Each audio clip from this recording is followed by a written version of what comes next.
beberapa hal ya, baik dari apa yang sudah kalian sampaikan di Google Classroom. Saya suka membacanya karena belum semua desa wisata yang kalian ceritakan sudah saya datangi, tapi sebagian sudah saya lihat. Dan juga saya harap teman-teman juga saling membaca ya untuk mendapatkan informasi baru gitu. Dan mungkin juga supaya mungkin jadi pengen datang juga. Baik, sudah kelihatan ya? Sudah, Bu. Oke.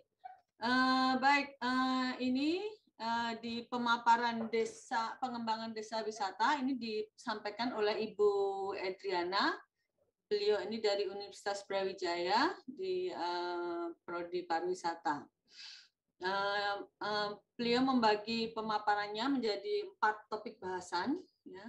Yang pertama adalah mengenai karakteristik desa wisata, yang kedua prinsip pengembangannya, ketiga kriteria, dan keempat adalah strategi pengembangan desa wisata. Ini adalah definisi yang sudah diberikan. Jadi sebuah desa wisata itu harus bisa mengangkat ciri khas, ya, karakteristik dan kearifan lokal, termasuk lanskap biodiversitasnya dan ragam seni budaya tradisional. Jadi harus punya ciri khas gitu ya, karena harus bisa membedakan antara satu desa wisata dengan desa wisata yang lain. Jika ada yang misalnya lanskap biodiversitasnya itu menjadi agak mirip, misalnya sama-sama desa pertanian persawahan gitu ya. Kemudian ada juga desa yang mungkin berdekatan sehingga ciri lanskap biodiversitasnya itu sama, maka ini harus dipikirkan ulang gitu ya untuk menunjukkan karakteristik yang berbeda. Bisa nanti kalau misalnya dari lanskap biodiversitasnya itu hampir sama, maka kemudian akan dilihat ragam seni budayanya. Misalnya desa-desa wisata di daerah Sleman gitu mungkin biodiversitasnya itu mungkin hampir mirip ya, pertanian, persawahan sawah basah gitu ya. Kemudian ada pemanfaatan sungai, kemudian tipikal masyarakatnya yang sebagai petani gitu ya, mungkin itu hampir sama. Maka kemudian ada baiknya ini masing-masing desa wisata ini akan kemudian menggali lagi perbedaan yang bisa ditemukan. Yang di Sleman seperti yang di Pancoh itu kan itu sebetulnya bukan desa, itu dusun gitu ya. Jadi Pancoh itu ada di bawah administrasi desa kalau tidak salah Girimulyo di Sleman. Nah itu di situ sebetulnya di desa Girimulyo itu ada beberapa desa wisata. Jadi desa wisata, sebutan desa wisata itu secara administratif tidak selalu berarti sebuah desa gitu ya. Tapi bisa jadi dia dusun, bagian dari sebuah desa. Jadi sebuah desa secara administratif bisa jadi mempunyai beberapa dusun yang menjadi desa wisata gitu ya. Jadi tapi kalau sekarang ini sepertinya ada kemungkinan, ini dulu awalnya seperti itu. Jadi dulu awalnya adalah desa wisata itu tidak selalu secara administratif berupa desa, tetapi bisa menjadi dusun. Sehingga satu desa mungkin bisa ada beberapa desa wisata yang lokasinya itu berupa dusun, batasan wilayahnya itu berupa dusun. Tapi sekarang ini kemudian ada upaya untuk mengintegritaskan gitu. Jadi misalnya seperti di Gunung Mulia itu dia sudah menjadi desa mandiri budaya. Nah, desa mandiri budaya itu ternyata di bawahnya ada beberapa desa wisata. Nah, ini kemudian mereka berupaya untuk mengintegrasikan. Jadi misalnya akan membuat sebuah paket gitu ya, yang kemudian menyambung gitu. Nanti dari Pancoh kemudian ke dusun yang berikutnya atau di desa wisata berikutnya yang masih di dalam satu batasan administrasi sebuah desa. Jadi ini pertama ini penting ya, ada lanskap biodiversitasnya. Jika itu mirip maka kemudian harus dicarikan apa yang menjadi pembedanya. Kemudian ragam seni budaya tradisional dan kemasan kekinian agar dinikmati pengunjung berbagai generasi khususnya milenial. Seperti di Pancoh itu kemudian ada satu yang utama ya dalam kegiatan seni budaya tradisional atau ritual yaitu wiwitan. Jadi bagaimana ada upacara wiwitan itu adalah panen ya, masa panen. Itu kemudian juga bisa dikemas untuk menjadi bagian dari paket wisata. desa wisata juga mengutamakan pengalaman otentik dalam perspektif ruang dialog. Ini artinya apa? Jadi mengutamakan pengalaman otentik itu artinya memang kadang beberapa di desa wisata itu harus di apa ya? Seperti tadi saya bilang, seperti dipancoh, wiwitan gitu ya. Misalnya ada satu rombongan ingin mengikuti paket wisata wiwitan, maka itu akan dibuatkan paketnya dari apa namanya ubur rampe itu keperluannya gitu ya, nasi wiwit, kemudian ritualnya, dan kemudian akan dicarikan sawah mana, bagian petak mana yang sudah siap untuk panen gitu ya. Jadi seolah-olah ini kesannya sebetulnya seperti dipanggungkan gitu ya, stage gitu. Seolah-olah itu adalah sebuah otentisitas yang di stage kan, tapi sebetulnya bagi wisatawan itu juga bisa menjadi sebuah pengalaman otentik. Misalnya contohnya saya waktu itu pernah ke sana dengan satu tim riset saya yang mahasiswa, sekarang sudah pada lulus. Kami berenam atau bertujuh waktu itu juga ini tadi mencoba untuk mengalami paket wisata wiwitan. Jadi kami mengikuti ke sawah gitu ya, diberikan penjelasan wiwitan itu apa, kemudian apa namanya yang dilakukan dalam ritualnya seperti apa, kebutuhannya apa. Kami bahkan belajar menggunakan ani-ani dan sebagainya. Kemudian kami juga turun ke sawah ya, ikut membajak sawah ya. Buat kami bertujuh yang kebetulan lebih banyak menghabiskan waktu di kota gitu, itu menjadi pengalaman otentik karena saya sendiri belum pernah turun ke sawah gitu ya, belum pernah memegang ani-ani, belum pernah mengendalikan mencoba duduk di apa itu namanya yang sapi itu untuk pembajak sapi itu ya, pembajak sawah. Kemudian ya hal-hal ini bagi sebagian adalah pengalaman otentik. Walaupun sebetulnya itu ada sesuatu yang dikemas gitu ya. Jadi ini maksudnya dalam perspektif ruang dialog itu artinya bahwa bagi host dan guest-nya itu bagaimana mencari sesuatu yang masih dianggap otentik. Ya tentu saja guest-nya juga berusaha, host-nya juga berusaha ya. Walaupun sebetulnya mungkin di dalam sistem pertanian mereka sehari-hari, mereka sudah jarang menggunakan ani-ani. Saya nggak tahu apakah semuanya sudah tahu. Ani-ani itu pemotong gabah itu biji padi yang sudah masak. Itu mungkin sekarang sudah tidak pakai karena itu satu persatu gitu ya. Sekarang mungkin sudah menggunakan entah itu sabit, entah itu traktor gitu ya. Membajak sawahnya juga begitu, mungkin tidak selalu dengan sapi gitu ya, tetapi ini kemudian menyediakan alternatif atau menyediakan ruang bagi mereka yang belum pernah mengalami. Ya, jadi desa wisata itu adalah satu kegiatan pariwisata yang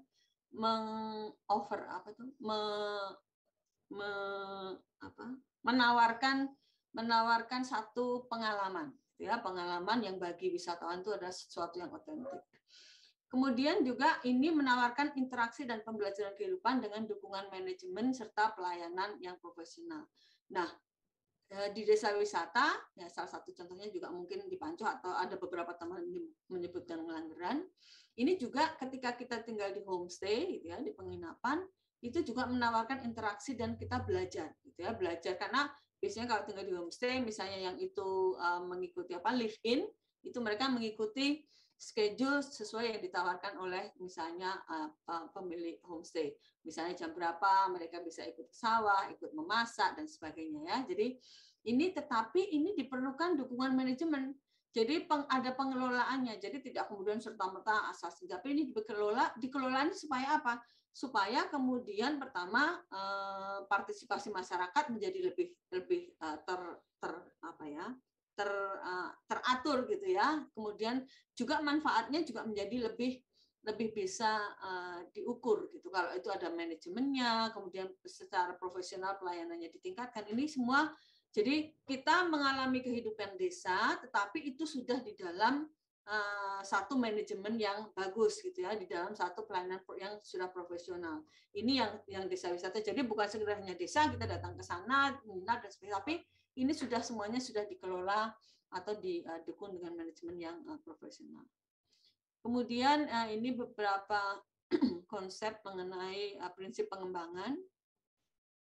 Prinsip pengembangan itu pertama dia harus melihat keasliannya gitu ya, kemudian melihat partisipasi masyarakatnya, keterlibatan apakah ada masyarakat setempat gitu ya masih masih ada di situ yang kemudian nanti akan bisa diminta untuk terlibat. Kemudian sikap dan nilai.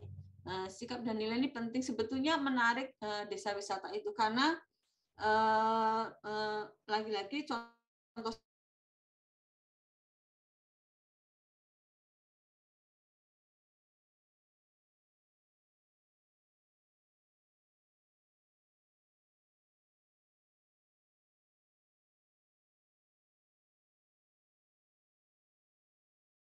gitu karena saya agak lumayan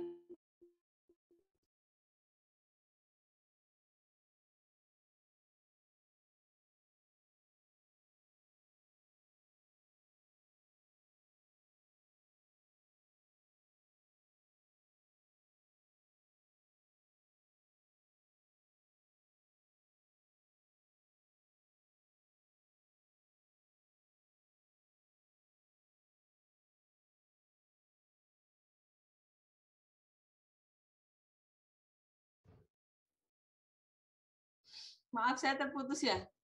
Tadi sampai mana ya saya terputus? Bentar, saya lihat lagi.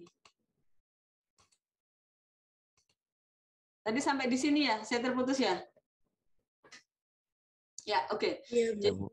Ya, terima kasih. Jadi prinsip pengembangan itu tadi keaslian kita sudah bahas ya, masyarakat setempatnya itu ada dukungan tidak gitu ya, ada memang sesuatu yang akan bisa dilibatkan tidak, dan sikap dan nilai seperti tadi saya sampaikan di kasus Pancoh misalnya itu menjadi menarik itu ketika mereka mulai mengembangkan desanya untuk dusun yang menjadi desa wisata, mereka mulai menggali lagi gitu sebetulnya tradisi-tradisi yang biasa dilakukan gitu, ritual-ritual yang sebelumnya itu dianggap taken for granted itu biasa saja dan nggak dicari nilainya gitu.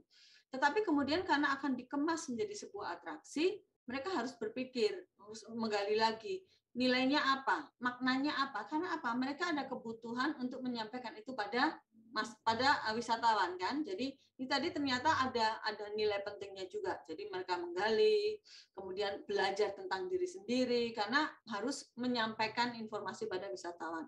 Nah, ini sebetulnya juga akan terkait dengan konservasi dan konservasi baik konservasi dalam artian secara budaya ya, artinya dia bisa terus mempertahankan itu, dan juga kegiatan ini bisa mendukung konservasi dan daya dukung baik alam itu sendiri. Seperti di Pancoh yang kami tahu dari Pak Ngatijan pengelolanya, mereka sebetulnya ada dana yang disisihkan dari uang masuk itu untuk misalnya karena mereka mengklaim sebagai ekowisata ya, dia dipakai untuk misalnya menanam lagi pohon gitu ya, membersihkan sungai gitu ya, nilai-nilai itu yang kemudian mereka pakai. Jadi pariwisata itu dipakai lagi untuk memperkuat baik itu komunitasnya, kemudian budayanya juga alamnya gitu ya. Jadi ini prinsip-prinsip pengembangannya itu harus ini tadi mengaiti 5 aspek ini.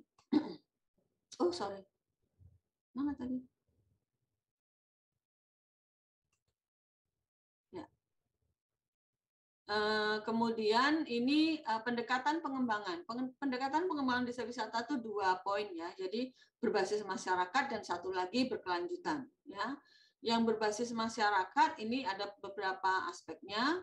Itu meningkatkan, memajukan tingkat hidup sekaligus melestarikan identitas seperti tadi saya sampaikan. Ternyata ketika mereka akan mengemas desanya itu menjadi sebuah desa wisata, mereka kembali berpikir ulang, siapa sih saya gitu.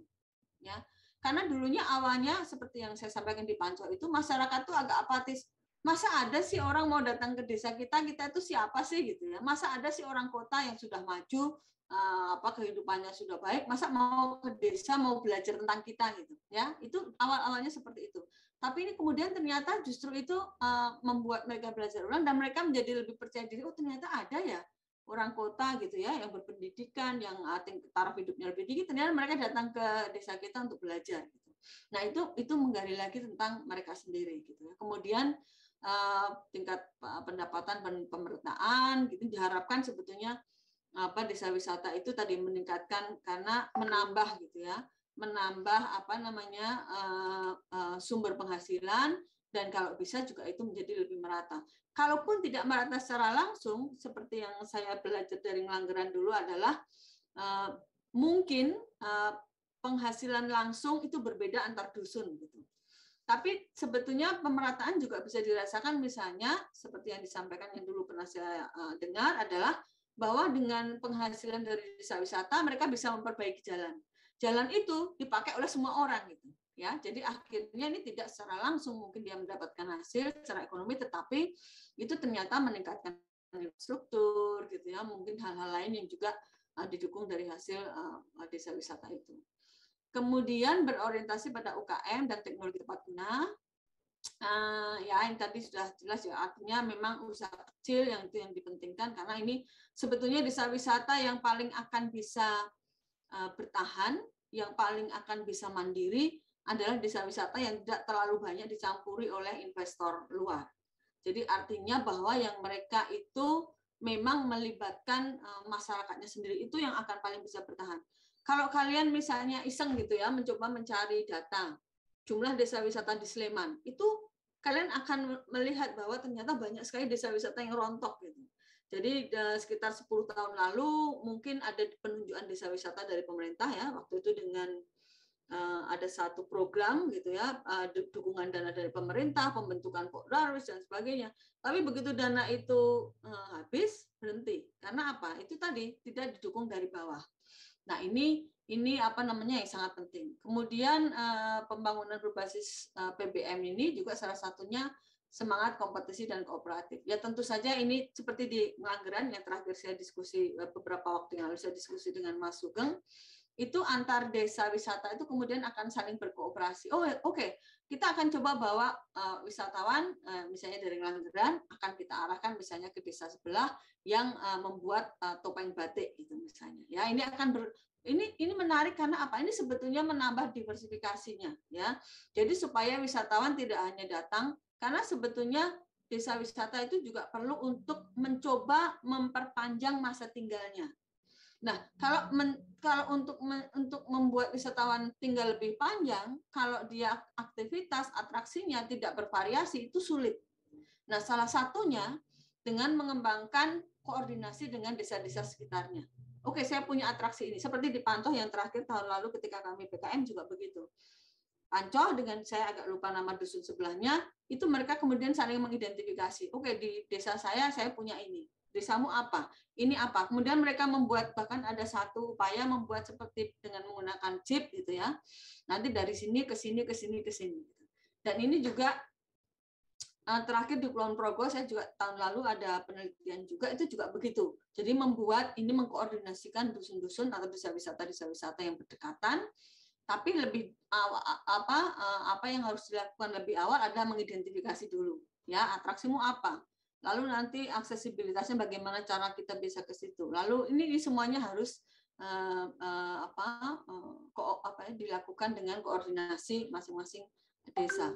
Kemudian yang berikutnya adalah penyumbang tradisi budaya dengan dampak seminimal mungkin seperti tadi. Jadi sebetulnya ternyata dengan mengembangkan desa wisata, itu komunitas desa itu mulai kemudian meneliti, oh kita punya apa sih gitu ya, kita punya tradisi ini, kita punya kegiatan ini, nah itu sebetulnya menjaga tradisi, dan harapannya juga dampaknya seminimal mungkin, dampak bagi budaya dan desa itu sendiri. Kemudian yang pembangunan pariwisata berkelanjutan. Ini ada 3 hal. Ini nanti kalau kalian menemukan apa yang disebut triple bottom line. Triple bottom line itu ada segitiga, di mana pariwisata yang berkelanjutan itu harus mempunyai dampak atau advantage pada 3. Ya. Ada 3P biasanya. 3Ps itu adalah people, profit, and planet. Jadi masyarakat, ekonomi, dan lingkungannya. Itu nanti ada segitiga. Nah, ini harus sebuah pengembangan desa wisata yang berbasis sustainable, berbasis berkelanjutan, itu harus memperhatikan 3 ini. Tidak boleh itu hanya fokus pada keuntungan masyarakat. Ya. Tidak boleh hanya fokus pada ekonomi saja, yang 2-nya kemudian diabaikan. Tidak boleh fokus pada lingkungan sehingga masyarakatnya menjadi justru tertinggalkan gitu ya, karena lingkungan harus dijaga. Lingkungan tentu saja sustainable tourism itu tidak berarti kita tidak boleh memanfaatkan lingkungan, gitu ya.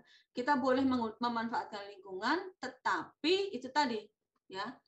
Ini manfaatnya adalah untuk 3, for people, for planet, and for profit. Untuk ekonominya juga, untuk masyarakatnya juga, untuk lingkungannya. Dan karena disebut kenapa disebut sustainable? Sustainable itu artinya adalah bahwa pemanfaatan masa sekarang itu tidak boleh mengabaikan masa depan.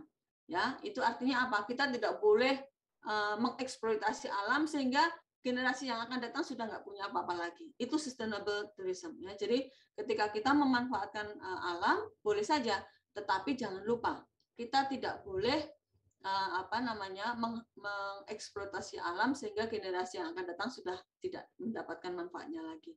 Nah itu tadi, ini hanya bisa dijalankan jika kemanfaatannya memperhatikan tadi masyarakat, ekonomi, dan lingkungan. Kemudian ini ada beberapa kriteria, ya kriteria nanti bisa kalian baca lagi. Pertama memang punya daya tarik wisata. Sebetulnya semua desa kalau misalnya mau gitu ya mengidentifikasi tentu mempunyai keunikan ya. Tapi pertama tidak hanya keunikan sendiri ya. Yang berikutnya adalah ada komunitas masyarakatnya yang tinggal di wilayah tersebut. Karena komunitas ini yang diperlukan untuk pengelolaannya. Seperti tadi saya sampaikan bahwa desa wisata yang kalau menurut saya dari yang saya baca dan saya lihat sendiri yang bisa bertahan adalah yang memang melibatkan masyarakatnya. Sehingga tidak hanya menguntungkan 1-2 orang gitu ya, tapi semua orang itu pasti akan lebih awet. Kemudian mempunyai potensi sumber daya manusia lokal serta kelembagaan pengelolaan ini tadi ya yang cukup gitu untuk mengembangkan. Beberapa ini mungkin juga dari pengamatan dan juga dari beberapa konsep teori yang mungkin relevan juga adalah bahwa biasanya untuk desa wisata atau kegiatan-kegiatan tourism village gitu ya, village tourism itu apalagi untuk di spesifik di Jawa gitu ya, dengan melihat pola interaksi lokal gitu. Biasanya diperlukan seseorang gitu ya yang menjadi pionirnya, yang menjadi role modelnya gitu. Yang menjadi pelaku utamanya yang jika dia mampu untuk menarik orang lain. Jadi apa istilahnya? Penggerak ini menjadi penting. Kalau misalnya di Ngelanggeran itu ada Mas Sugeng, ya Mas Sugeng Handoko itu benar-benar seorang penggerak. Kalau di Penting Sari ada Pak Doto, tapi beberapa waktu yang lalu saya dengar dia meninggal ya. Mungkin teman-teman yang mendengar juga. Jadi ini tiap desa wisata ini karena sifat karakteristik interaksi lokal desa kita itu membutuhkan satu sosok gitu ya, sosok yang diikuti gitu ya, sosok yang menggerakkan. Nah ini biasanya nih nanti ini perlu untuk menggali potensi supaya bisa menggerakkan orang akan terlibat. Kemudian memiliki peluang dan dukungan ketersediaan fasilitas dan sarana prasarana. Jadi memang kita membicarakan masalah pariwisata ini prinsip dasar ya, itu ada atraksinya gitu ya, ada amenitas atau fasilitasnya dan aksesibilitasnya juga bisa. Tanpa itu sebetulnya sulit ya bisa disebut untuk menjadi satu atraksi wisata. Jadi ini perlu untuk dikembangkan. Kemudian memiliki potensi dan peluang pengembangan pasar wisatawannya. Nah, ini yang menarik gitu karena sebetulnya ini yang perlu dijaga. Tidak mungkin sebuah desa wisata itu akan bertahan jika dia tidak melakukan inovasi, ya, tidak melakukan pengembangan. Bisa penggalian atraksi lagi, bisa peremajaan atraksi, bisa peremajaan pengelolanya, tapi ini perlu inovasi dan pengembangan. Apalagi sekarang ini dengan model digital. Desa wisata memang dituntut kemudian masuk di dalam pola kerja digital tadi, misalnya dengan promosi digital dan sebagainya. Kemudian strateginya, gitu ya. Ini ada tahap nanti kalian bisa baca lebih detail. Ada yang baru awal itu yang rintisan. Nanti kemudian tahap berikutnya ada tahap desa wisata berkembang, maju dan mandiri. Ini nanti bisa dilihat lagi, ya, dipelajari lagi, kita bisa melihat perbedaannya. Jadi kalau rintisan itu masih mengidentifikasi potensi gitu ya. Nanti ketika mulai, ya sudah ada kunjungan sedikit, tapi sebetulnya belum ada kegiatan yang secara spesifik itu memang untuk pengembangan pariwisata. Jadi masih merintis. Oh ini kayaknya ini ada.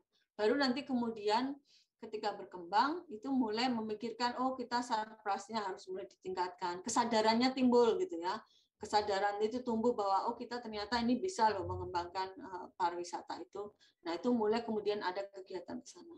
Kemudian maju itu ya masyarakatnya sudah tahu bahwa oh ini sudah jalan, wisatawan kita sudah mungkin sudah agak steady gitu ya, sudah bisa mulai menghitung dalam sebulan itu sudah berapa orang datang ke sini gitu ya, dan apa kebutuhannya itu sudah mulai ada apa namanya kesadaran itu, dan sudah ada kayak semacam mereka sudah tahu pola-polanya gitu ya. Wisatawan yang datang di sini itu wisatawan domestik, wisatawan mancanegara gitu ya. Kemudian masyarakat sudah mulai mengelola, sudah mulai bisa berjalan gitu.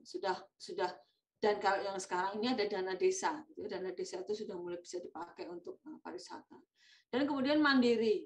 Ya, itu tadi sudah mulai ada inovasi ya. Dia sudah mulai tahu bahwa atraksi itu akan ada sampai pada titik jenuh gitu. Kemudian apa yang harus dilakukan supaya dia tidak kemudian turun menjadi tidak menarik lagi. Mulai ada inovasi. Kemudian ada pengakuan dunia. Kemudian ada standar internasional. Kemudian kolaborasi pentahelix. Pentahelix itu ada multi pihak gitu ya, koordinasi kolaborasi dari multi pihak, dari pemerintah, masyarakat, akademisi gitu. Kemudian pelaku usaha dan juga dari media. Ini mulai bersinergi. Nah, ini mulai untuk terus ini rodanya jalan kalau ini multi pihak ini kemudian berkoordinasi. Kemudian dana desa ya, dana desa ini menjadi satu hal. Kalau dulu apa sih namanya? Dana dulu pada masanya Pak SBY ya, itu ada khusus dana untuk PNPM, dana mandiri gitu. Saya lupa singkatannya.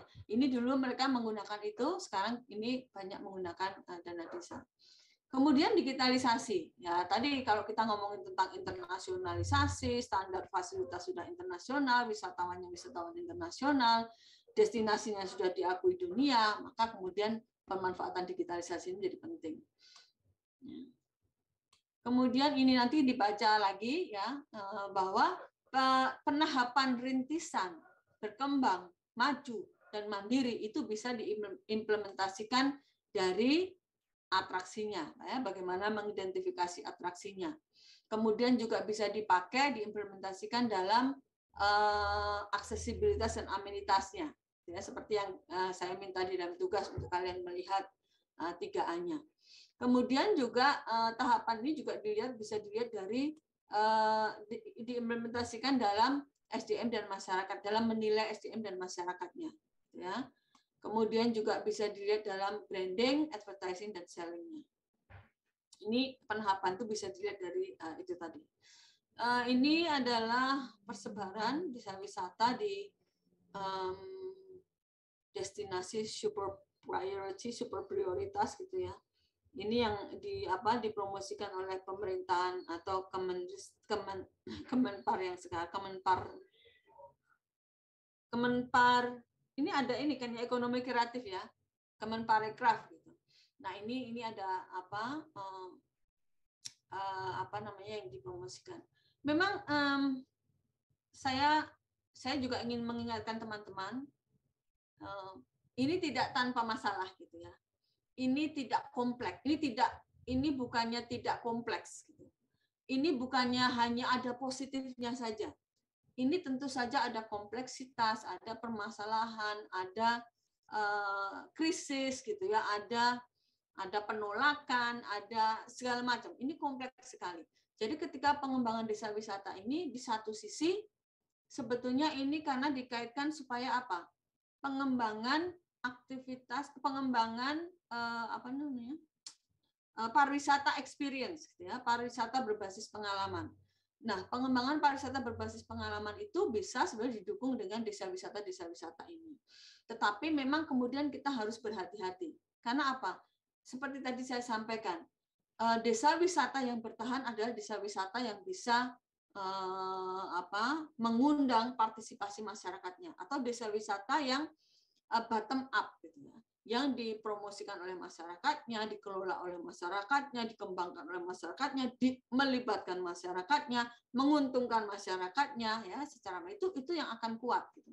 Nah, ketika pemerintah kemudian punya ambisi ya mengembangkan 50 desa wisata ini, kita harus bisa, kita berharap ya, atau kita juga bisa ikut melihat, mengawal apakah desa wisata yang dikembangkan ini benar-benar nanti tidak hanya penunjukan, gitu ya. Karena kalau penunjukan lagi-lagi takutnya begitu dana berhenti, begitu pendampingan begitu pendampingan pemerintah itu pergi, gitu ya, nanti siapa tahu ganti menteri, ganti lagi kebijakannya, maka selesai sudah desa wisata itu, ya. Jadi ini satu sisi ini bagus karena sebetulnya ini bayangan saya adalah ini potensi untuk memeratakan lagi manfaat, kebermanfaatan dari pariwisata, dan juga akses pariwisata itu pada semua orang. Ini satu positifnya. Satu hal yang menjadi risiko adalah bagaimana sebuah pembentukan desa wisata ini, ya. Apakah dia melalui partisipasi masyarakatnya? Partisipasi masyarakat ada ladder of participation dari, saya lupa penulisnya. Dia menilai partisipasi masyarakat mulai dari perencanaan, gitu ya, pelaksanaan sampai ke monitoringnya atau evaluasinya. Seringkali partisipasi masyarakat itu hanya pada pelaksanaan. Ya, perencanaannya nanti mungkin dari pemerintah, dari perangkat desa, dari orang-orang stakeholder yang lain, yang maksudnya yang punya mungkin investasi dan sebagainya, tetapi masyarakat tidak dilibatkan dalam perencanaan.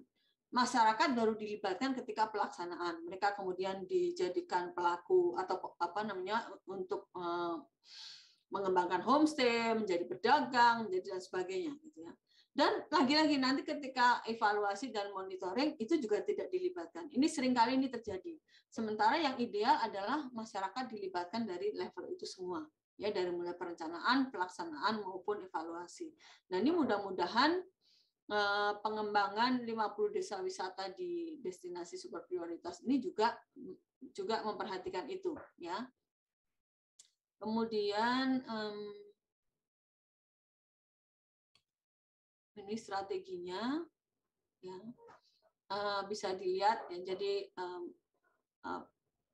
produk unggulan itu tentu saja ada budaya, ada alam, dan buatan manusia. Lalu ada nilai tambahnya. Misalnya gini,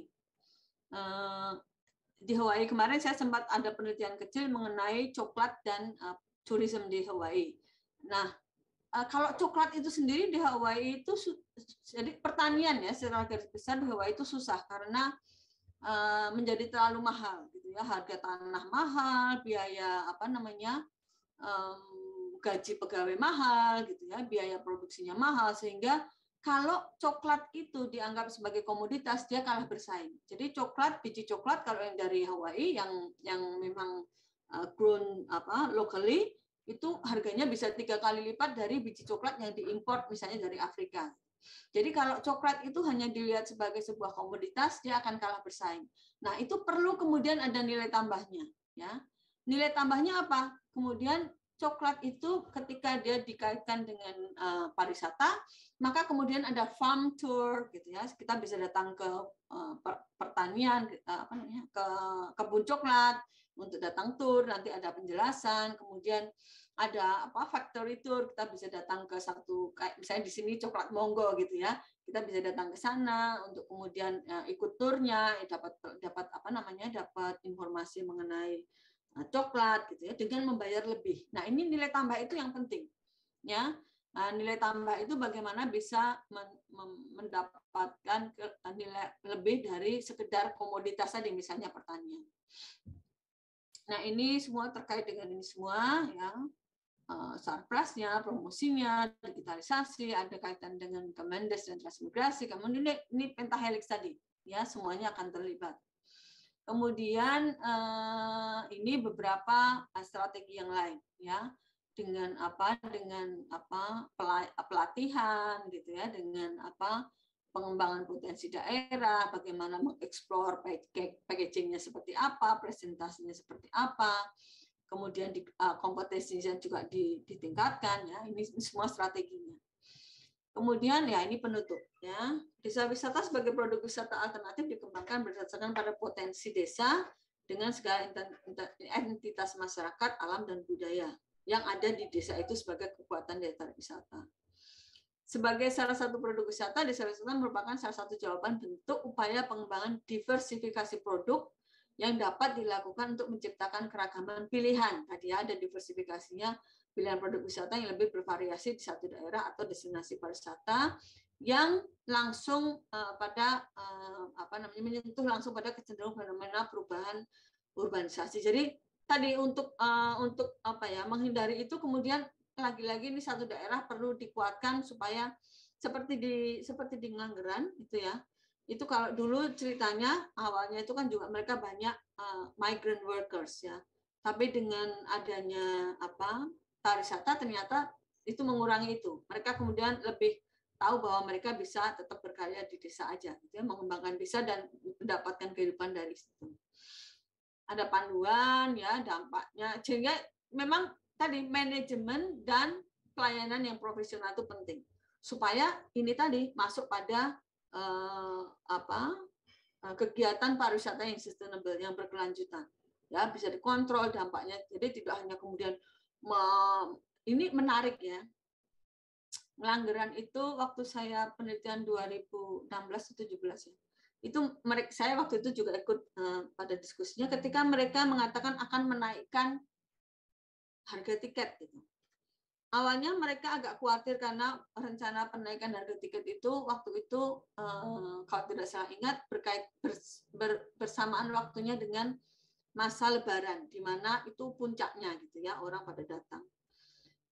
Tapi ternyata yang menarik, mereka tetap menaikkan harga tiket. Yang menarik adalah di tahun-tahun berikutnya jumlah wisatawannya menurun, tetapi penghasilannya tidak menurun.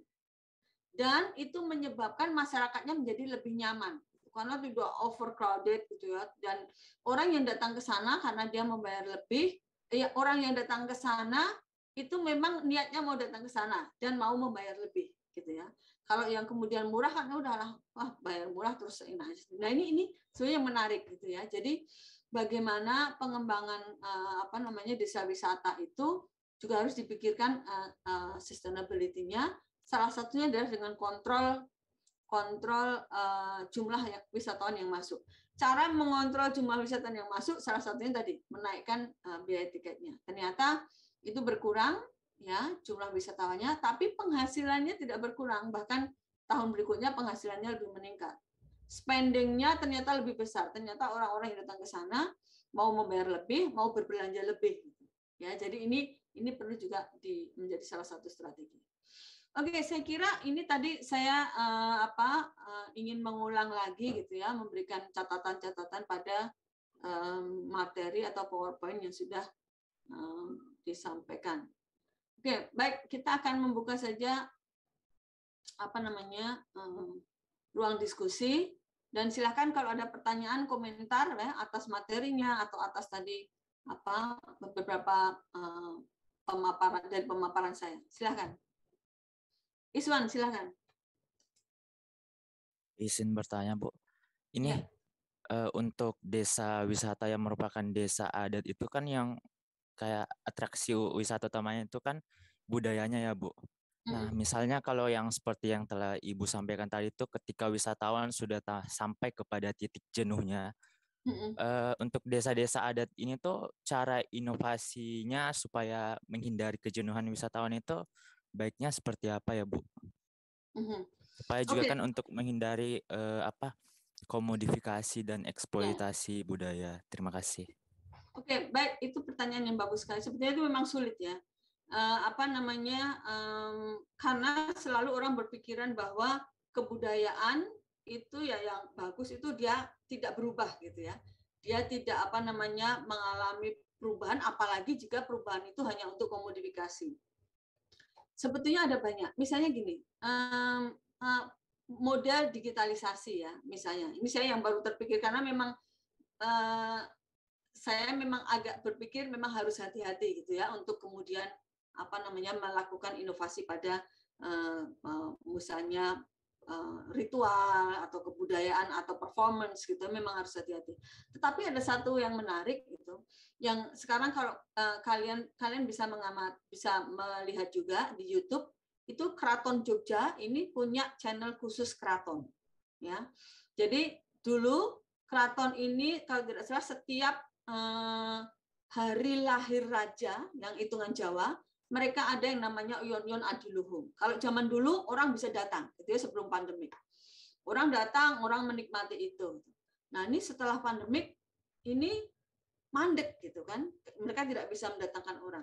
Kalau mereka hanya mandek, maka itu akan mandek juga itu.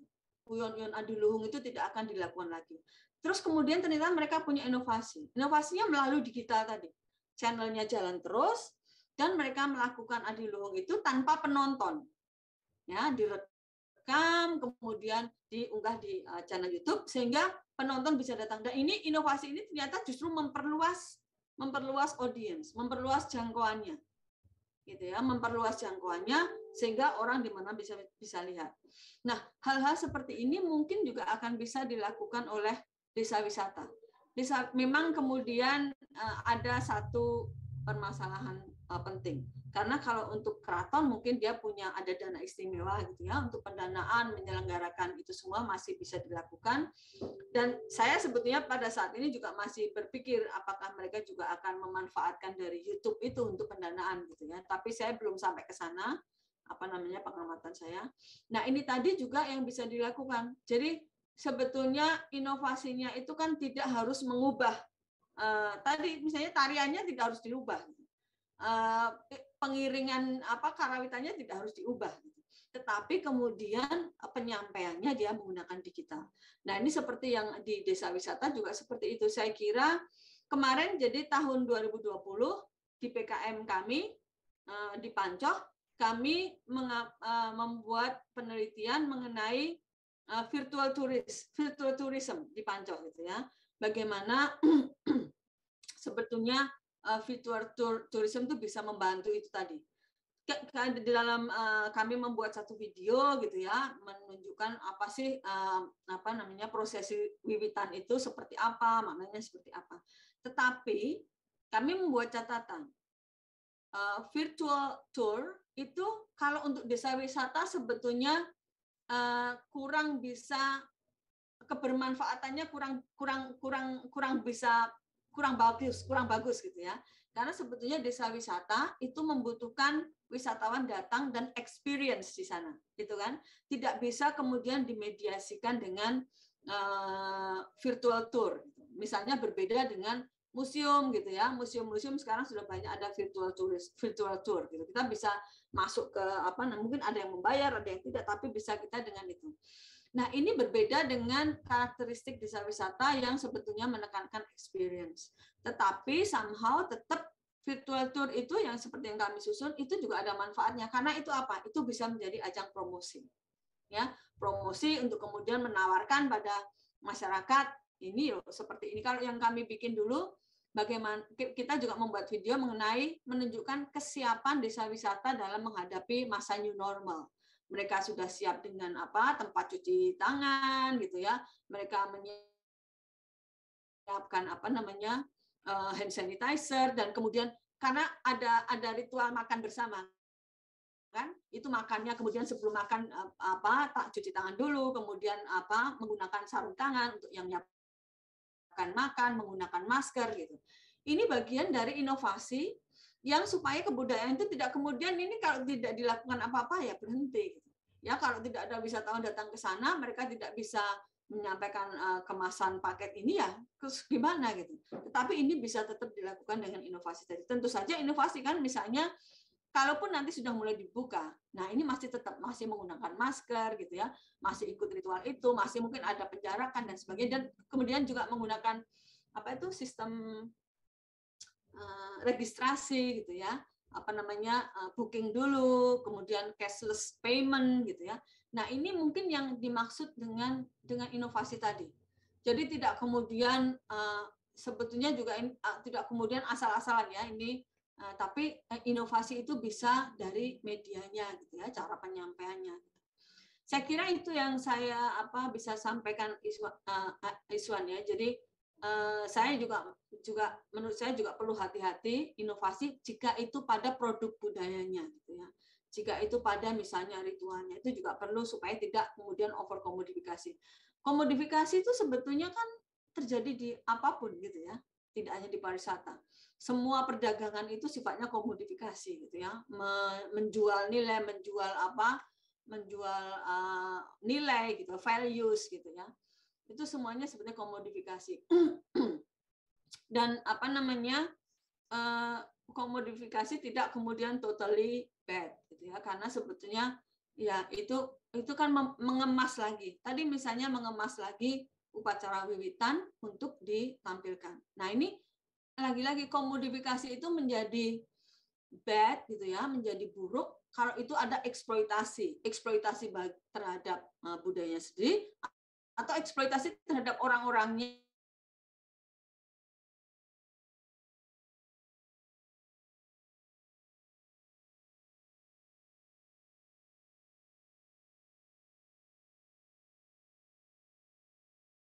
Atau kemudian orang-orang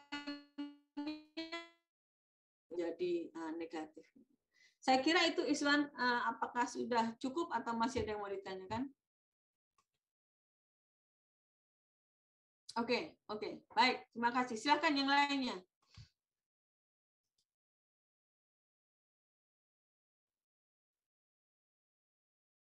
Pertanyaan lain, komentar lain? Bisa sharing juga ya, sharing tadi misalnya yang tadi sudah disampaikan di desa wisata gitu, dan mungkin karena tadi nulisnya tadi, terus kemudian habis diskusi, kemudian ada yang mau disampaikan, silakan. Silakan Anur. Baik, terima kasih Bu atas kesempatannya. Mungkin ini menyinggung pertanyaan Iswan juga. Ingin izin menambahkan sedikit sama sharing sedikit juga. Jadi kalau di pandanganku tentang adat, misalnya kan adat kan biasanya ada kayak tanggal-tanggal tertentu atau misalnya waktu-waktu tertentu yang mungkin nggak bisa diulang, kayak misalnya dikomodifikasi adat itu dilakuin setiap ada wisatawan, itu kan nggak mungkin. Nah, kalau di Cirebon sendiri, jadi ada kayak seasonalnya, jadi wisatawan tuh bisa datang untuk melihat adat itu di tanggal sekian. Nah, terus misalnya, jadi kayak ada kalender wisatanya gitulah. Nah, itu bisa mungkin diterapin sama desa-desa wisata yang punya adat-adat di tanggal-tanggal tertentu kayak gitu.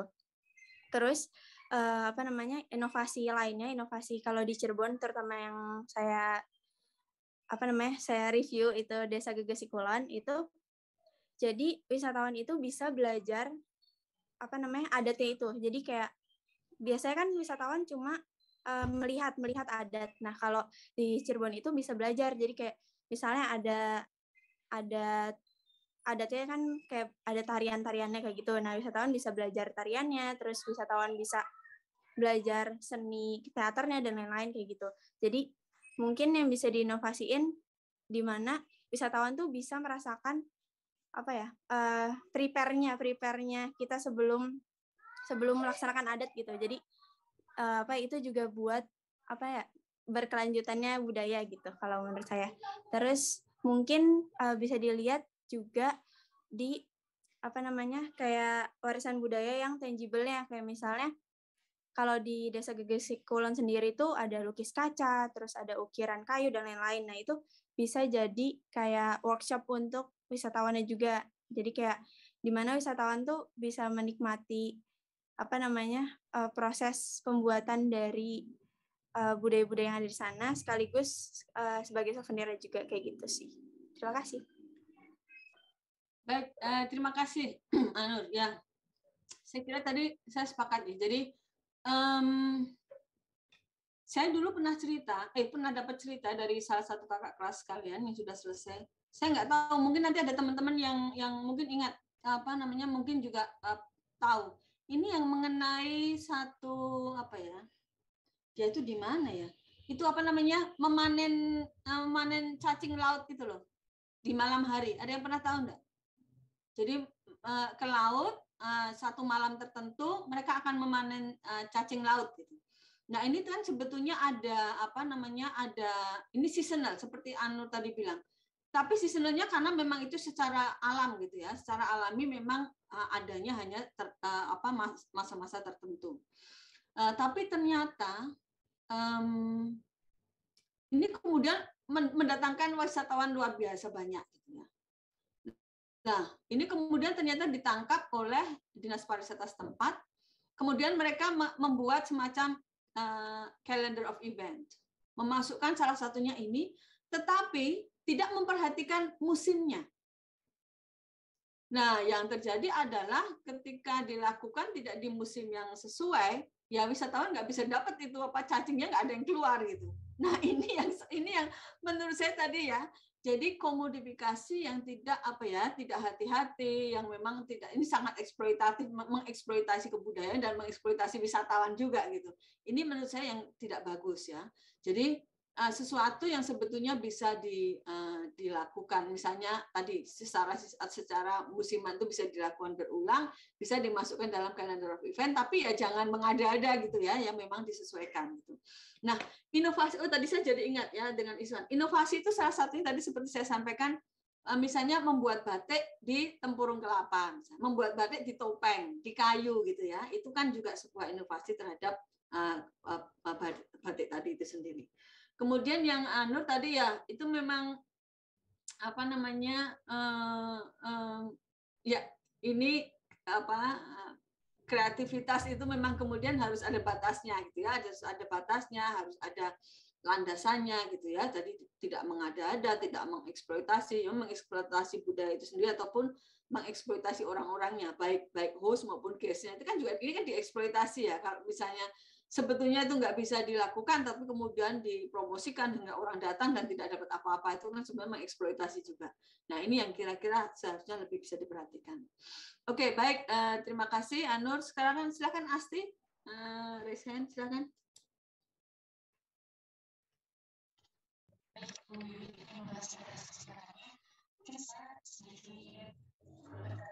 Suaranya nggak jelas, Asti. Jauh banget. Apakah suara saya sudah jelas? Oke, dicoba aja. Tapi saya agak putus-putus. Mungkin nanti kalau teman-teman ada yang bisa jelas, bisa membantu saya. Silakan, Asti. Mungkin sedikit juga, Bu. Tadi kan sempat dibahas destinasi prioritas yang ada pengembangan desa wisatanya. Itu kan kebanyakan dari Jawa Tengah atau daerah Jawa selain dari Jawa Barat gitu. Nah, saya juga kalau di daerah saya sendiri kan Karawang jarang menemukan, bukan jarang sih Bu, hampir tidak ada desa wisata. Sempat menemukan desa wisata itu di daerah Purwakarta, tepatnya di Desa Pasanggerahan yang ada di Kabupaten Purwakarta. Itu pun masih desa wisata dengan tahapan yang masih berkembang gitu, Bu. Cara desa wisata untuk mempromosikan desa wisata agar terkenal itu bagaimana ya, Bu? Karena kan kemungkinan mungkin banyak di Jawa Barat desa-desa wisata, tapi kurangnya promosi dari pengelola desa wisata itu menjadikan desa itu kurangnya pengunjung karena dari kurangnya promosi tersebut, Bu. Mungkin seperti itu, Bu. Oke, mungkin Asti, karena saya hanya menangkap bagian belakang, yang kamu tanyakan kurang lebih adalah bagaimana mempromosikan desa wisata gitu ya, Asti ya. Iya, Bu. Ya, tadi di dalam PPT juga disampaikan bahwa ini sebetulnya pariwisata itu kan ada trennya ya. Tren-tren awal dulu ketika kemudian ada mass tourism, itu trennya itu adalah hanya melihat gitu ya, 3S gitu. Seas and Sun atau tambah lagi sex gitu ya, Seas and Sun in sex. Nah itu kemudian bergeser gitu, itu berubah. Yang paling akhir trennya itu adalah pada wisata pengalaman. Gitu. Nah wisata pengalaman ini tadi untuk desa wisata menjadi sangat cocok karena dia tidak hanya memberikan atraksi yang hanya melihat, tapi juga tadi belajar seperti tadi Anu bilang, belajar tradisi situ gitu ya, kegiatan krianya dari desa tersebut gitu ya. Jadi tren pengalaman ini menjadi salah satu hal yang baru. Yang berikutnya adalah ini terkait juga dengan seperti yang kemarin kita bahas ya, movie industry tourism, digitalisasi gitu, atau budaya populer yang sangat kuat. Nah, ketika ngomongin budaya populer, ini budaya populer itu konsumennya adalah anak-anak yang atau angkatan yang lebih muda, gitu ya. Dan ini menjadi porsi yang besar ternyata sebetulnya pada kelompok wisatawan. Jadi kalau dulu wisatawan itu biasanya yang sudah mapan, gitu ya, uangnya banyak, gitu ya, spend banyak uang dari negara-negara berkembang, dari negara maju ke negara berkembang. Nah, sekarang ini ada pergeseran. Anak muda juga sudah mulai banyak melakukan leisure gitu ya, melakukan perjalanan.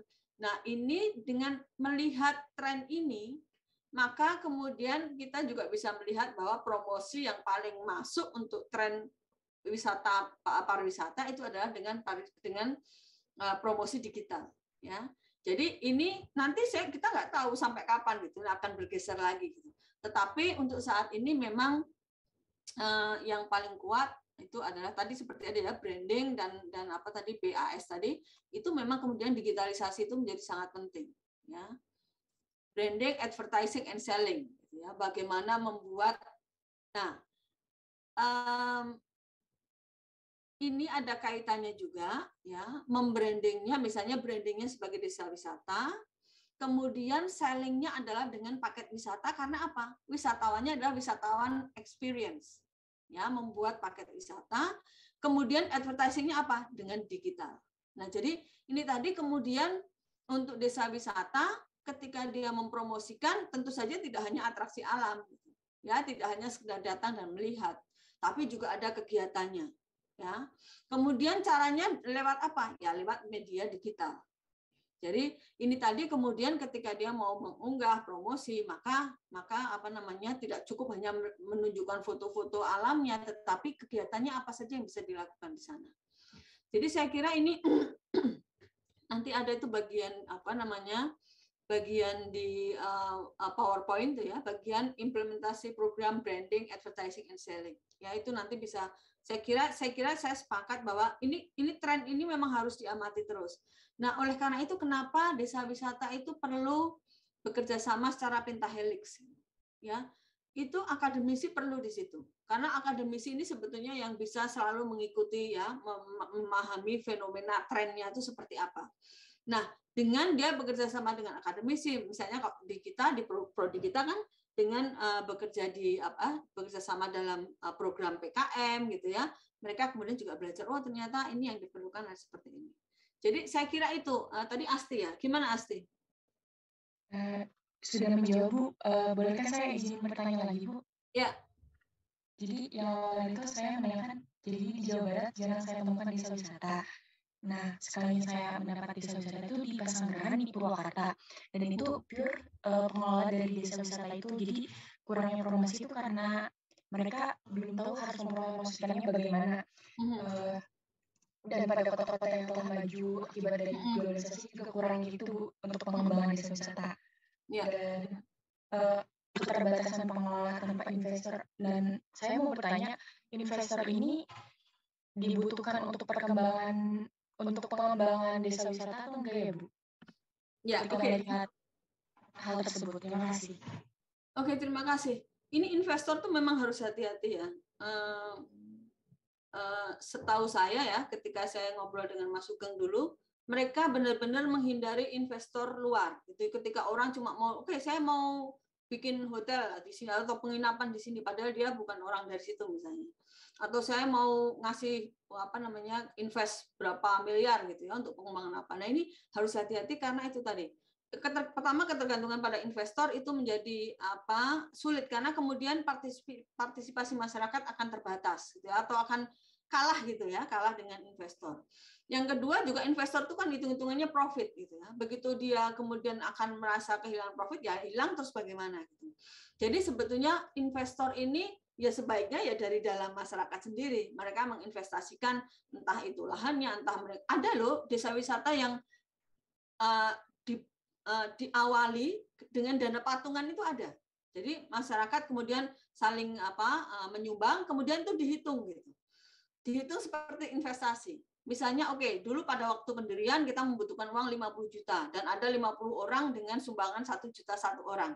Nah, ketika dia berjalan mungkin setahun belum ada SHO gitu ya. Setahun belum bisa ada profit. 2 tahun, 3 tahun ketika mulai ada profit, ini mulai kemudian mereka memperhitungkan itu. Ini dulu kita punya investasi sekian, 50 orang terlibat, kita ada uang sekian, dikurangi dengan biaya produksi segala macam, maka masih ada sisa, ini akan kita bagi sisa hasil usaha, seperti koperasi gitu ya. Sisa itu bisa ya. Jadi sebetulnya investor luar ini yang agak perlu hati-hati untuk pengembangan desa wisata. Seperti tadi saya sampaikan, saya percaya dan pasti banyak yang lain juga yang menyatakan bahwa desa wisata itu akan kuat jika partisipasi masyarakatnya itu yang menggerakkan, bukan kemudian dari pemerintah, dari investor asing. Itu sulit sekali. Itu nanti akan tadi seperti yang tadi ketika kita melihat ladder of participation, tangga partisipasi itu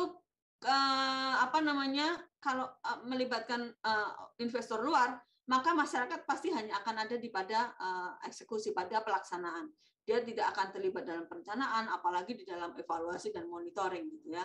Jadi mereka menjadi sedikit sekali partisipasinya. Itu terus tadi apalagi pertanyaan Asti? Ada satu yang kayaknya belum. Ini tadi saya bilang ya. Jadi kalau mereka kemudian belum tahu seperti apa, makanya tadi sebetulnya pentahelix itu penting sekali.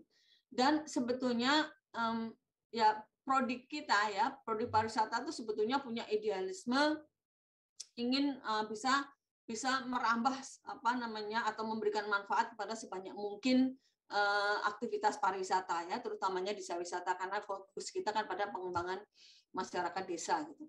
Nah, itu sebetulnya sangat penting karena dari situ kemudian akan ada pertama adalah tadi transfer of knowledge ya, pemahaman tentang pengelolaan, tentang pelaksanaan, kemudian juga ada pendampingan gitu ya. Misalnya makanya kemudian universitas, tidak hanya UGM ya, universitas yang lain juga kemudian ada desa dampingan ya. Kita juga punya desa dampingan seperti Pancoh, ini akan tahun ketiga menjadi subjek dari PKM kita. Kemudian ada mahasiswa itu kakak kelas kalian ada yang di Sri Harjo dan satu lagi di mana itu ada juga. Nah, ini pendampingan ini menjadi penting ya. Karena oleh karena itu pentahelix itu penting. Jadi dunia usaha itu bisa saja masuk, tetapi jangan sampai kemudian dia mendominasi gitu ya, karena kalau sudah didominasi oleh investor asing maka kemudian posisi tawar dari masyarakat menjadi kecil gitu ya, menjadi tidak kuat gitu. Asti. Baik Bu, sudah menjawab semua pertanyaan. Terima kasih banyak Bu. Sama-sama. Oke, baik, silahkan Haris Wang. Baik Bu, terima kasih atas waktunya. Di sini saya mungkin rasa penasaran aja sih Bu, dengan pengembangan desa wisata yang ada di Indonesia terutamanya. Nah, ada nggak sih Bu cara kita melihat peluasan dari segi pemasaran paket wisata ataupun pengembangan desa wisata tersebut itu tidak hanya berlandaskan sertifikasi dari pengakuan pemerintah, dari provinsi, bahkan seperti itu, ataupun dari CO branding yang dijual di suatu wisata tersebut untuk dibangun dan dijual ke pengunjung atau wisatawan yang datang. Itu seperti apa Bu? Apakah cuma harus berlandaskan sertifikasi ini nih? Seperti itu. Karena mungkin beberapa desa wisata juga pengembangannya dari latar belakang yang mungkin ekonominya menengah ke bawah, mungkin seperti itu Bu. Nah, itu seperti apa Bu? apakah harus ada sertifikasi ini atau gimana? Mungkin seperti itu sih, Bu. Terima kasih. Oke, yang dimaksud sertifikasi seperti apa ya? Sertifikasinya misalkan Bu ya, ada satu desa wisata yang ada di Malang itu kayak namanya Kampung Warna-Warni. Kebetulan yang saya angkat di Google Classroom tadi itu juga Kampung Warna-Warni. Nah, di situ sebelum itu kan diangkat sama mahasiswa, tetapi belum ada sertifikasi atau pengakuan kalau ini memang benar-benar diangkat dari mahasiswa seperti itu. Dan warga di sana itu malah apa ya, bersikeras kalau misalkan mereka tuh juga berpartisipasi dalam pembangunan itu. Nah, maka dari itu dari pemerintah Kota Malang dan Kabupaten Malang itu mengakui kalau itu diangkat dari mahasiswa, bukan dari inisiatif atau warga lokalnya. Mungkin seperti itu. Saya masih kurang paham yang menjadi permasalahan di situ. Maksudnya yang menjadi permasalahan buat kamu di mana? Apakah perlu pengakuan? Apakah menurutmu perlu pengakuan dulu siapa yang berperan atau seperti apa? Maksudnya ini apa? Apa maksudnya? Karena sebetulnya kalau misalnya kita ada mahasiswa, ada PKM ya, ada kita PKM ke satu desa, sebetulnya kita itu kan ada di belakang ya. Kita ada di belakang untuk mendukung masyarakat. Jadi pada intinya sebetulnya ya kita maunya itu nanti masyarakat yang akan di depan. Jadi sebetulnya kalau menurut saya buat kami itu apakah nanti pengakuan apakah harus diakui PKM kita itu atau tidak, itu kok menurut saya kalau kami ya berpikir itu menjadi bukan hal utama. Sebetulnya karena sebetulnya kalau sebuah PKM itu berhasil, misalnya tadi mahasiswa itu memang berhasil nah itu kan mereka tidak sendiri sebetulnya. Kalau kita PKM kita berhasil itu juga kita tidak kerja sendiri. Di yang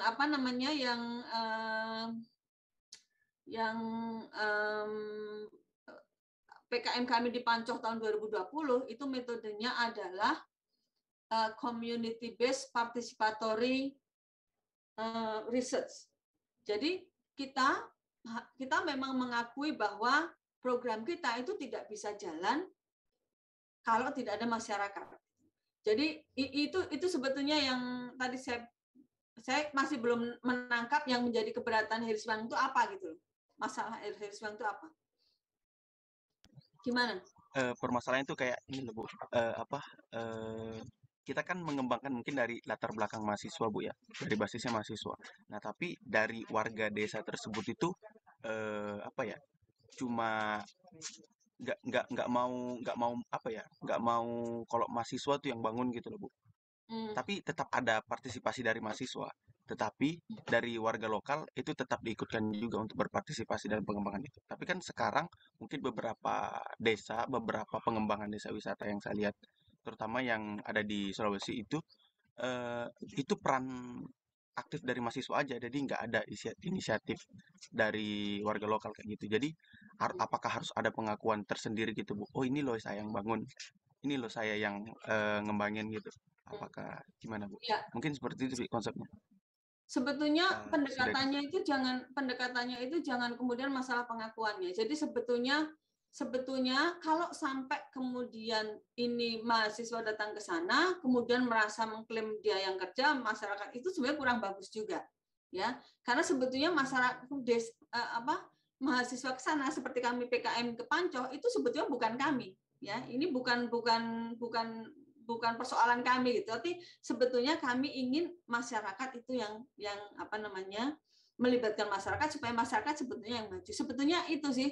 Jadi ya ini kalau sampai ada friksi, kalau sampai ada permasalahan seperti itu, sebetulnya ini perlu dipertanyakan. Maksudnya perlu kalian pikirkan ulang gitu. Kalian masuknya itu seperti apa, ya. Jadi dan itulah kenapa kemudian kegiatan-kegiatan mahasiswa yang ini beberapa kegiatan yang didanai oleh kementerian, sebetulnya dari prodi itu agak keberatan kalau sifatnya hanya memberikan materi gitu, ya. Maksudnya memberikan chat, memberikan ini, memberikan itu yang seperti hanya KKN kan, sebetulnya tidak boleh seperti itu. Jadi ini sebetulnya bagaimana mahasiswa itu masuk menjadi bagian dari masyarakat dan menggerakkan masyarakat untuk bergerak sendiri. Mungkin ada sebagian material yang kita sumbangkan, tetapi sebenarnya intinya bukan itu, dan intinya kan bukan pada pengakuan bahwa ini adalah hasil karya mahasiswa. Karena sebetulnya mahasiswa datang ke situ itu menjadi bagian dari atau hanya menjadi bagian pendukung dari masyarakat. Ya, jadi saya kurang tahu konteksnya yang sebenarnya seperti apa yang dimaksud Harris Wang, tetapi seperti yang kami lakukan di Pancoh itu adalah benar-benar kami itu menggerakkan gitu. Jadi misalnya ada pelatihan misalnya tujuan kami membuat virtual video, misalnya video gitu ya. Dan itu sebetulnya yang kami inginkan adalah masyarakat yang akan melakukan itu. Tetapi kami ada pendampingan, ada pelatihnya gitu ya, ada yang nanti membantu membantu mengedit videonya. Nah, itu tetapi mereka yang melakukan sendiri. Sehingga sebetulnya kalau seperti itu, kalau apa yang saya pahami, yang sudah kami lakukan, masyarakat akan mengakui ya, dengan sendirinya mengakui bahwa ini semua adalah kerjasama. Yang penting kan koordinasi tadi, yang penting kan kooperasinya, yang penting kan pentahelixnya, kerjasamanya, bukan mana yang lebih berperan. Jadi saya kurang tahu Harris Wang, ya, karena saya benar-benar tidak bisa apa yang kamu maksud itu seperti apa contohnya gitu. Tetapi kalau misalnya yang diharapkan adalah ini kerjasama gitu. Itu Harris Wang. Ya, baik Bu, sudah bisa menyimpulkan. Jadi tetap berlatarkan sama partnership kita ini cuma sebatas kerjasama, seperti itu Bu ya. Karena kan sebenarnya intinya kegiatan mahasiswa, kegiatan pengabdian pada masyarakat itu pengabdian kepada masyarakat gitu. Ya, intinya itu adalah untuk pengembangan masyarakat. Nah, kita kegiatan mahasiswa, kegiatan PKM dosen dan mahasiswa itu hanya akan dianggap berhasil jika itu masyarakat yang akhirnya terlibat. Gitu ya, Risma. Baik, Bu Wiwi. Terima kasih Bu atas pendapatnya. Ya, kasih. Oke, Iswan ya. PKM itu memang ya, ini namanya juga namanya juga singkatan gitu ya. Kalau PKM tadi yang saya maksud adalah pengabdian kepada masyarakat. Itu kegiatan dosen yang biasanya kita ada tim mahasiswanya. Jadi ketika di Pancoh itu dosen plus mahasiswanya terlibat sekitar 10, bahkan ada mahasiswa magang juga terlibat. Tapi ini tadi juga PKM juga bisa menjadi singkatan dari program gratisan mahasiswa. Tapi yang saya maksud tadi adalah pengabdian kepada masyarakat. Oke, ada lagi yang bertanya? Silakan, Adit. Terima kasih Bu Wiwi. Jadi terkait desa wisata yang dari tadi dibahas, di sini saya ada mungkin contoh kasus. Ini bukan terkait desa, tapi lingkungannya dalam skala yang lebih kecil Bu. Di daerah Kota Denpasar itu ada satu destinasi yang dipionir oleh juga salah satu pemimpin Banjar, namanya itu kalau bisa dikatakan tuh skala yang lebih kecil dari desa. Nah, tapi dalam pelaksanaannya tuh seperti pelaksanaan ataupun perencanaan pembangunan dan tata kelola seperti desa wisata yang sedari tadi dibahas kita bersama. Nah, saya melihat di sini destinasi yang dihasilkan pun cukup menjanjikan, yaitu sungai yang yang diinovasi menjadi tempat wisata dan bahkan di tahun 2018 menjadi salah satu kunjungan delegasi dari IMF waktu itu. Nah, perlukah destinasi yang telah dikelola oleh skala yang kecil dari desa wisata ini untuk ya dikembangkan lebih melingkupi desa yang ada di naungi destinasi wisata tersebut, Bu? Karena saya kira bahkan untuk sebuah destinasi di skala kecil aja sudah dibilang sudah menjanjikan, Bu, itu. Walaupun memang yang destinasi yang dihasilkan cuma sungai itu aja, Bu. Sungai di Banjar itu saja itu. Baik, terima kasih atas pertanyaannya, Adit. Ya, ini kemudian tadi ya ada permasalahan bagaimana mengembangkan, bagaimana mempertahankan sebuah desa wisata di dalam konteks yang sekarang ini gitu ya. Ketika mungkin wisatawan itu tidak cukup puas untuk hanya datang ke satu tempat, atau mereka tidak merasa worth it gitu untuk hanya menghabiskan waktu hanya di satu tempat, sehingga tadi yang disampaikan di PPT juga diperlukan diversifikasi. Nah, diversifikasi ini kadang bisa menjadi berat jika itu hanya ditanggung oleh sebuah dusun katakanlah, atau banjar tadi ya, yang lebih kecil. Nah, ini akan bisa secara potensial ini akan bisa didukung jika mereka berkoordinasi. Tadi yang saya sampaikan bahwa kemudian antar banjar atau mungkin kalau di sini antar dusun itu berdiskusi. Ya, seperti yang di Pancau tadi berdiskusi, kamu punya apa? Di tempatmu ada atraksi apa? Di tempat saya ada apa? Ini tadi sebetulnya kan menjawab kebutuhan, menjawab